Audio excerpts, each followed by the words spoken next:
კოლეგებო, უკვე რამდენიმე დღეა საკუთარი თვალით ხედავთ უკრაინელი ხალხის ბრძოლას საკუთარი ქვეყნის თავისუფლებისთვისა და დამოუკიდებლობისთვის.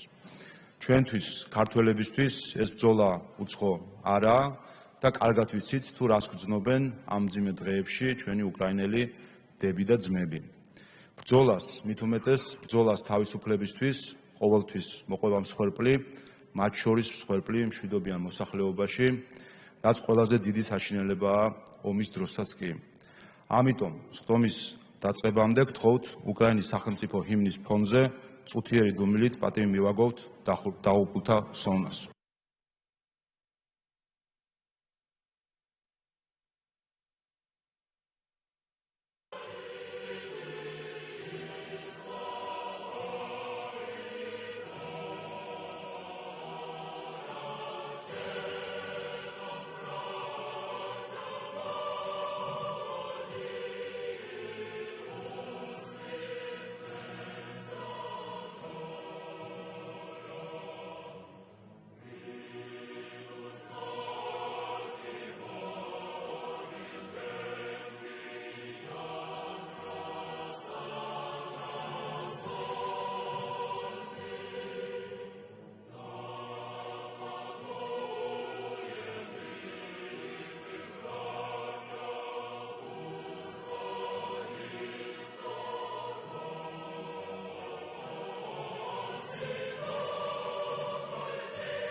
მადლობა.